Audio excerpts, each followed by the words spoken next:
Hello, I am William Jamar Wright, And I'm Hattie. and this is our podcast, HattieJo. What are we doing? So, what are we doing? How are you doing? Well, we just had my dad in town for a while. I don't exactly know how long. It was about a week and a half. Yeah, about a week and a half. Hey, Amelia, lay down. Sorry. That was really nice to have him around, just hang out, really low key. We didn't really do much. We were just kind of working away, and Dad had some work he was doing too, so it was just a productive family time, I suppose. But yeah, and now we're just relaxing. And so, some of you may have been aware of this, but there was a little, the word that's coming to my mind is kerfuffle. Kerfuffle? Kerfuffle. Between Michigan and Wisconsin. Well, specifically their head coaches. Yeah, so it was after the game, and Wisconsin was clearly going to win, and so Wisconsin with under 15 seconds right? took a timeout. Yes, it's basketball, and so the Michigan coach was not happy about that, and as they're going through the lines, The handshake lines. yeah. So after the game, you just kind of dap up or handshake your opponent, and so as they were going, let's pause because some people might not know. So both teams get in one big line, and they walk by each other, and each person shakes hands with each other person as they go by. yeah. That's the standard protocol after a game. You do this in football too, right? No, football is more just after the game, you see there's so many people, it just doesn't really make sense to get in a line. There may be some smaller schools that get in a line and shake hands. But I thought maybe are they fist bump or something? For the most part with football, you may say hey or bye to a couple of people that you know, or somebody that you respect on the other team. But it's definitely not a line where you get lined up and you walk. Interesting. Yeah, because it's just so many people. It doesn't really make sense to. For some reason, I thought that they did. Well, I bet in some of the smaller schools they actually do. If you got 25, 30 people, then you probably do. But at most bigger schools, it's just way too much. Okay. Well, this is interesting because I feel like the only reason I know of this is because of being a cheerleader, right? So we're doing the final. They sing the alma mater and they do the Duke songs and whatever at the end of the game, whether you win or lose. And so we always are doing stuff, so we're sitting there watching. But this must be one of, remember when Jeffrey was there's a term for when you have a distinct memory, but it's a false memory? Mandela effect? Yeah, the Mandela. I think this is an instance where I'm having the Mandela effect, because I know for a fact I've watched this with basketball. Yeah. But I have this distinct feeling that I've definitely watched it also for football. Yeah, and you may, we do, at the team that I coach, for football, we definitely do it after the game. But did you do it at Duke football? No. And so that's what I have a distinct memory of, right? So clearly that's a false memory. So anyway, okay, we're getting off topic. But, so, we have Michigan and we have Wisconsin. Yeah, and they basically get into, the coaches get into an argument. Because the coaches are part of this line. Yeah, and so they get into an argument, and it's it raised the discussion, and, this is what we're going to argument? You started out with a kerfuffle. Yeah. So I don't want to get into the detail. It doesn't really matter. What happened. If you want to go look it up and see what happened in the incident, it's all over. Yes, I agree, and I just am laughing because, to me, argument on the scale of severity, argument is down here. And kerfuffle is up here, so it was just. Well, it's definitely a kerfuffle. I'm using those terms interchangeably. Yeah, and see, I would have described it as a skirmish, which is very similar to a kerfuffle in my mind. Yeah. Just So anyhow. It was definitely more along the lines. It was definitely some pushing. There was an open fist slap of one coach. There was definitely physical altercations. Yeah, physical altercation between both sides. And so after this, there was a big conversation in the sports world of is it time for the handshakes after a game? Is it time for that to be over? because apparently, like, and this has been like, this is not the first time that something like this has happened, like, and it probably won't be the last. Like, anytime males are involved, like, they can't control their like emotions, and so we get into situations where like, in the heat of the moment, like it's like they see red, and all they do, it's like testosterone gets going, and it's been like, this is year after year after year. Like, we have decades and upon decades upon years of history proving this. So like, but it raises the question: do we need? Is it vital for like the handshake lines to take place? Like, do you need? Is that a show of sportsmanship? Does that need to take place after competitions? And so I had many thoughts before we started this conversation, and now that you've said some of the depictions, the words that you've used, I have many more. Oh my goodness. So I want to hear your thoughts first. Oh, so I definitely, so I do think that there is like some control that needs to be exhibited, and like that, like there should be a place for like two competitors that respect each other to go up and say, hey, good game, like, and like that is a good like attribute and characteristic to have. But I don't think that like we need to have like the lines where like everybody's got to go through and like shake everybody's hand. Because first of all, everybody's not even playing in the game. Like, there's so many people that like are in these lines that really have like, they help practice, and like there's other ways to show respect and sportsmanship. I feel like the way you show that is how you like compete on the floor, and how you behave when you're out there on the floor. And like this kind of symbol of the line and going through and shaking like your opponent's hands, like that, it's just a performative act, and it doesn't really signify any respect that you have for like your opponent. Like, I feel when you compete against somebody, the ways you compete against them, that is the way you show your respect. Not necessarily after the game, oh, like, good game, like. So I don't think that the lines are necessary. I understand why they're there. I understand that like, as adults, as players, you need to be like, this is part of the game. You need to be able to do it. Whether you win, lose, or draw, like you should be able to you should be able to have enough composure to go through and like shake someone's hand and say, hey, good game. But like, it's not necessary. Like, we can all, like, if you want to go talk to somebody individually, you can do that. But I feel like the lines is more performative than it actually like displays for sportsmanship. That's interesting. So so my first initial thought was, well, it's a pandemic, probably shouldn't be shaking hands. But that's besides the point. Things are getting much better regarding the pandemic. But anyway, as far as performative act, I kind of disagree, because I feel like, so I do totally agree that there are ways that you conduct yourself before, during, and after the sporting event that demonstrates your respect for the opposing team.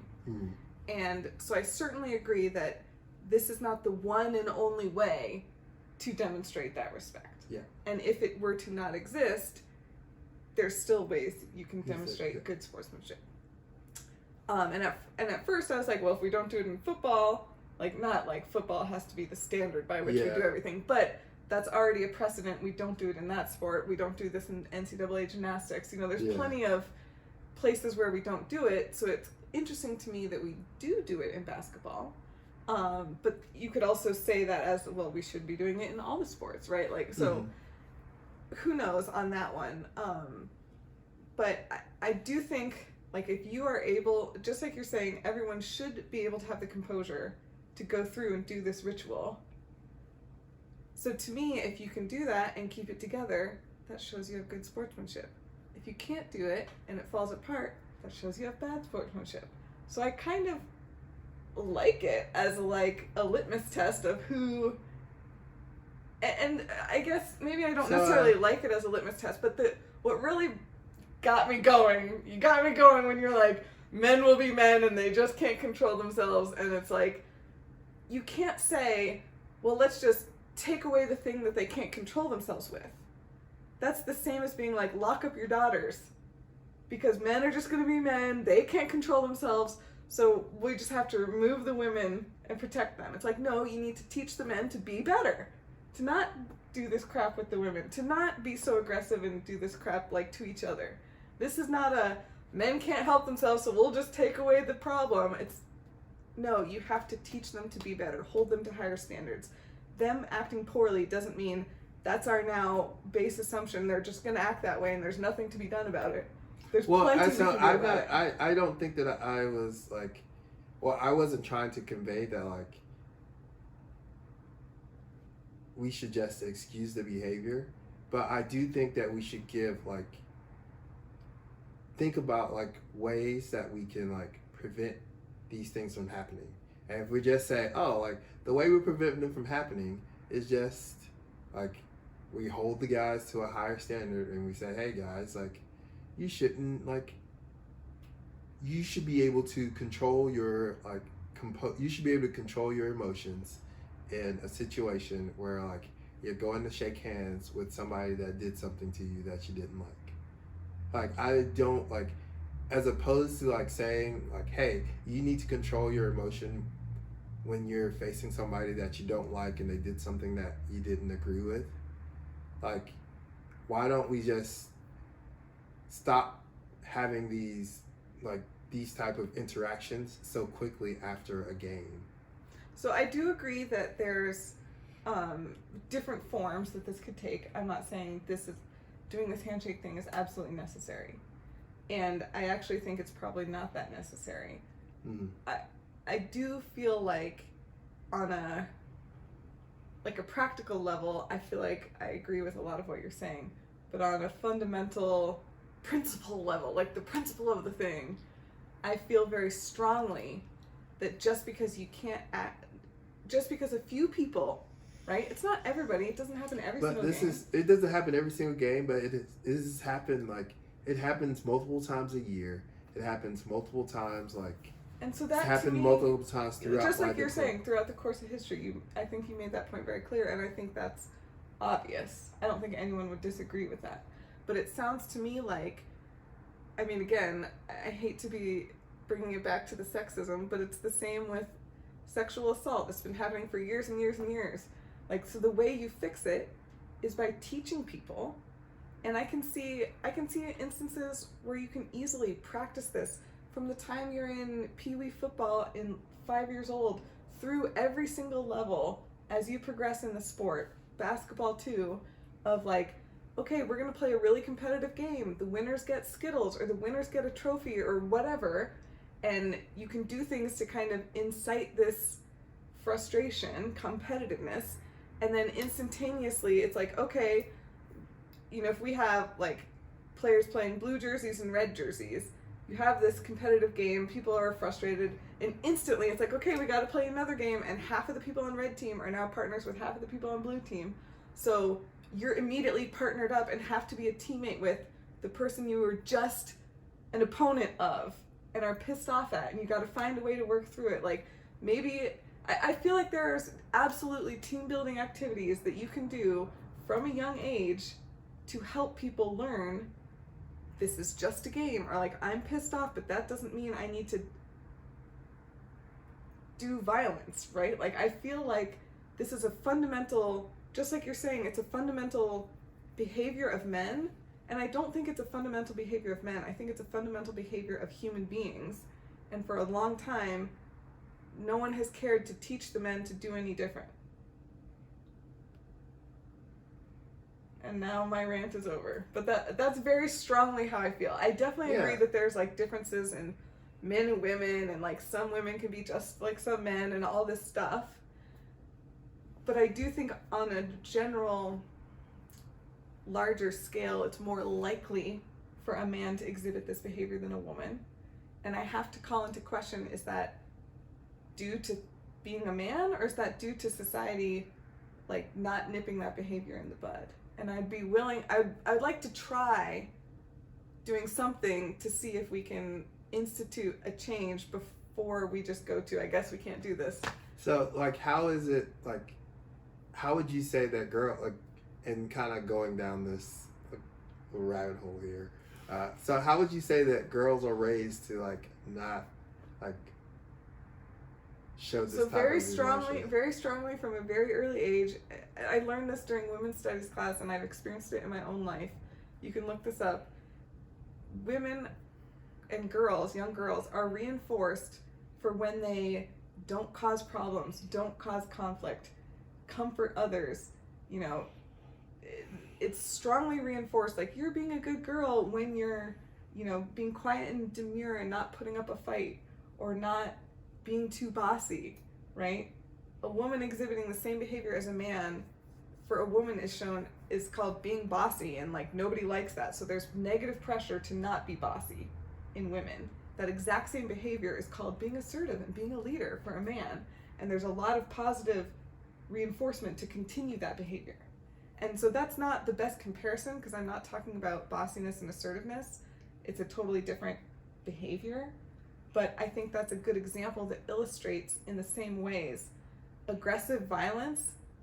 Girls from an early age have negative pressure to not exhibit those behaviors, and positive pressure to exhibit more cooperation, more think about how others are feeling, try to help, you know, even if you don't really need to help them, just be aware of what other people are feeling. Whereas men, I don't feel like, have the same positive pressure to reward thinking about how others might be feeling, or negative pressure to like not let your anger and let your competitiveness rule your behavioral response. And I could be wrong. Like, maybe it's totally impossible. Maybe it's totally impossible. I just feel like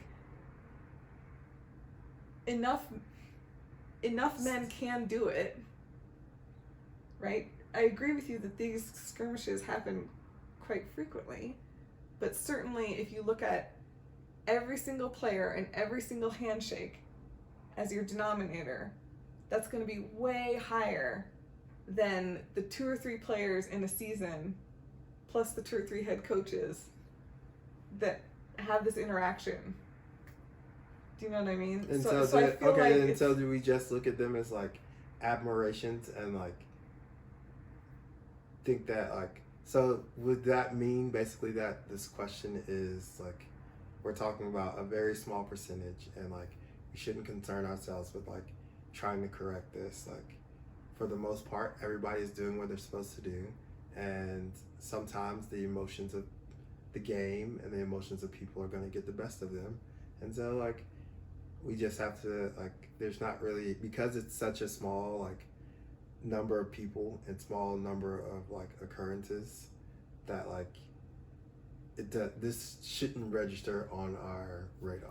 And I would say almost, except for the fact that it does have like physical negative consequences, right? If there was no potential for hurting anyone else, I'd be like, okay, they're a bad sport, they say some bad words, like, and maybe on principle, I take that back. Maybe on principle, it's like, yeah, this demonstrates that there are some people who need more training. And we don't know who those people are going to be until they're adults, so we need to start training them at an earlier age so that by the time they become adults, everyone has the skills to keep those emotions in check. But what about the kids that don't play sports? Well, so I'm sure this will come out in other ways where... Because I feel like this is a very sport-specific thing that, like, so if you're not playing a sport, like, how do you learn these skills? So I think there's 2 things I want to address to that. And that kind of, I think, plays into why I'm a proponent of keeping it, because it helps people learn. Well, I guess maybe it per se doesn't, I don't know. Anyway, I think there's a confirmation bias, and that since sports are such a huge part of our culture, a large way that people express their competitiveness is through sports.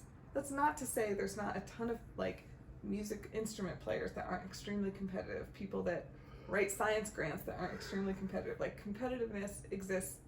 Yeah, it's a human nature. Yeah, in all facets of things. And so I do agree with you that all humans need to learn this skill. And one of the benefits of sports is it's an easy way to teach these types of skills. So I don't have a good answer for how you can learn this in other ways, but I'm certain that there are ways, right? You know, like if you are one of these like talented music professionals, it's not just you, right? If you're in a band, you have to learn how to work with your bandmates, or bands break up, right? But they're not like physically assaulting each other. Maybe they are, I don't know, right? Like in an orchestra, you know, I feel like there are I think part of the thing with, I don't know, I'm just grasping at straws now, but.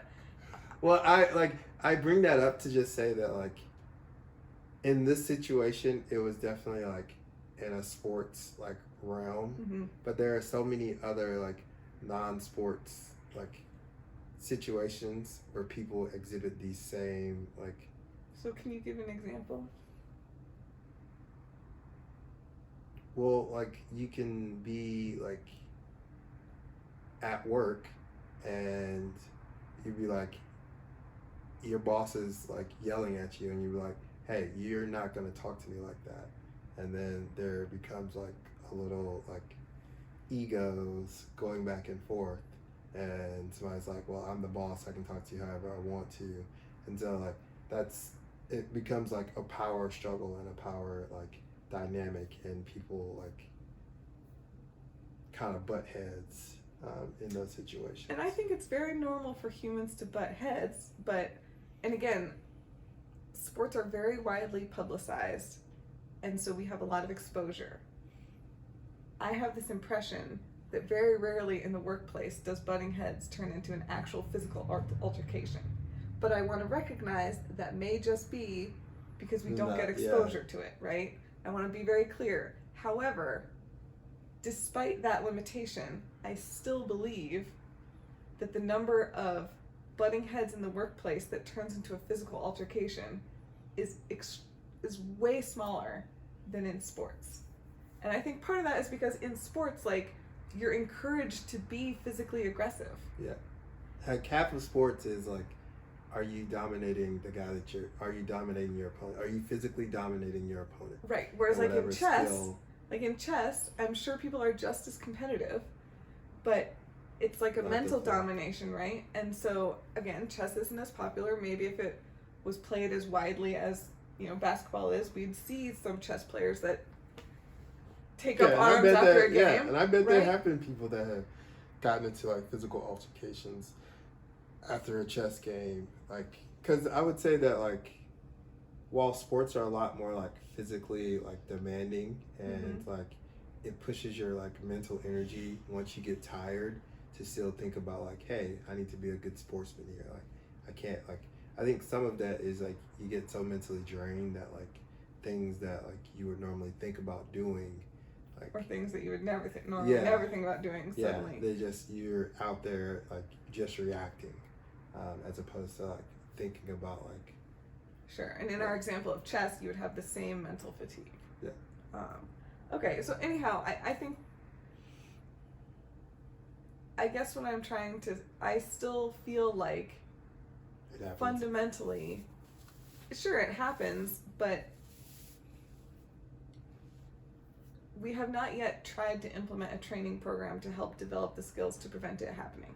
So until we've tried that and realized that doesn't work, I'm a proponent of trying to do that first as opposed to the lost cause. Yeah. Well, I would still say that like I get what you're saying, and I like understand that it does, like, sportsmanship should not be thrown out the window and just be like, we're not gonna, like, guys can't handle this, so we're not gonna, or even girls, like young women that are competing, and like this is definitely like, this isn't the first time I'm sure it's not the only time. Like women have gotten into like physical altercations as well, and so like I just wonder if there are different ways that we can show sportsmanship outside of just like going through and shaking hands, Yeah. and doing this kind of performative act, when in reality, like, do you actually like respect the person that you're going up against? So what would be a better way, as opposed to this performative act, what would be a better display that shows true respect? I don't know. I would say it's much more like, I would say these type of, off the top of my head, I'm thinking like maybe like you just acknowledge the person after the game.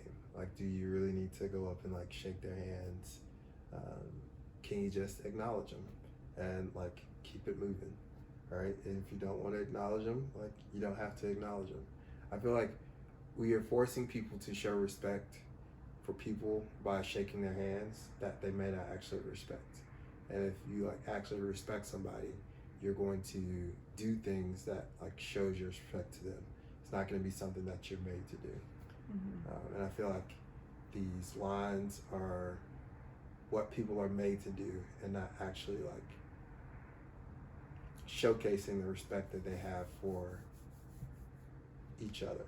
Yeah, and I do feel like I'm a big proponent of authenticity, right? So like, not saying that you should go around actively like disrespecting people, but I do feel like if you, like bodily autonomy, right? If you don't feel like shaking somebody's hand, I do think it's kind of an issue to be like, well, that's what we're all doing, so you need to do it too. Yeah. Right?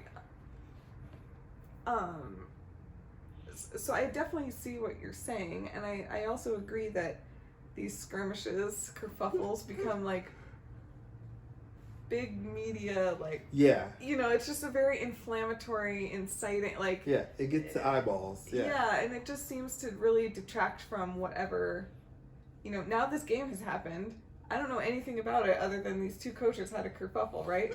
But it sounds like Wisconsin was doing had a great game, that they were able to, win. Win so well, right? Like, I don't know, was that a huge win?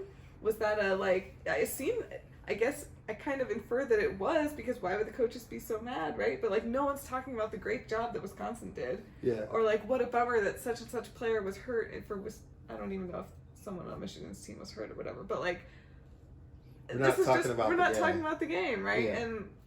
And the athletes and what amazing accomplishments that they did. So I don't know. I can definitely see a rationale for, especially when it's not done in other sports.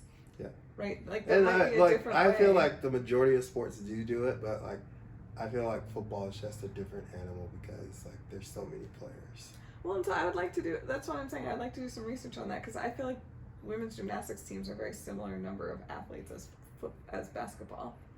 And it seems like they don't do it. Yeah. I don't recall seeing this in volleyball, but I also can't say that they definitely do it in volleyball. Okay. I was going to say, I can't say that I really pay attention to know enough whether to know. Soccer? Soccer and lacrosse, they're much more like, you just go and talk to the people that you want to talk to. Like, there's no like organized line that you get in. Mm-hmm. So, yeah. But I would say the majority of sports, you typically get in line. Because I guess one last thing I want to talk about is I feel like I don't know if this is going to be offensive. I'm not intending it to be offensive, but I feel like there are other cultures, like Japanese culture is very built on respect. Not just respect for elders, but respect for all sorts of things. And I feel like I don't have many good examples.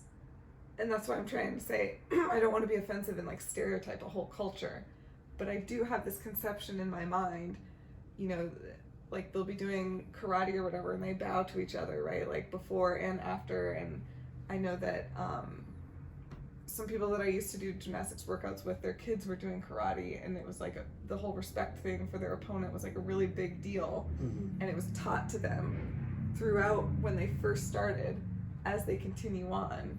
And I'd be interested to see like how many of in that sporting event, like how many times we had these types of kerfuffles versus some of these others. Yeah. And I wonder, like, that kind of gives me hope that, and a belief that we could do things to train people to work on this, to develop this skill.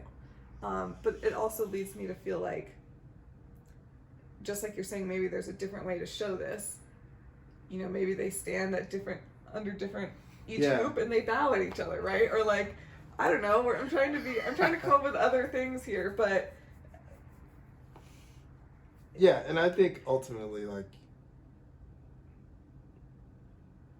we're such a society that's based off like not so much like based off like my respect for you is based off like how good you are, or how like what you can do for me. Like so much of our society is based off that, and like your respect level goes up based off how much you produce and how much like how do you beat other people, like how great are you. And notice none of those things you listed are like, how do you treat others? Yeah, and so like that, our society kind of reflects that like behavior of like domination and like being the aggressor. And so when our society is kind of reflecting that and making that like how you get respect level, whenever you feel disrespected, your go-to is to be like, all right, well now I need to do something to get my respect back. Yes, or like, especially in a public sphere, it's like I need to go extra hard to I need to make sure that you right know, this like, wrong I'm or whatever. Be respected. And so I agree with you in terms of like, you know, this whole conversation I've been like, it's the principle of the thing, and I still stand by. I feel strongly that, you know, sports are a great way to teach sportsmanship to kids, and as a principle of the thing, I think it's very important that we continue to incorporate teaching that concept. But like you're saying, this is one performative act. It doesn't really matter, right? If it goes away, it goes away. If it's there, right? But as long as the principle of the thing is still incorporated into the sporting event somehow, like, I'm good. All right. Well, that's kind of all I got for it. I do. You got me worked up on the sexism again. Yeah. So 2 times when my dad was here, we were having conversations about something, and like something would come up, and I would get way wound up, right? Like from like 0 to 60, and it was always about sexism. But anyway, maybe I can learn. I need to develop skills to stay more calm. I don't know.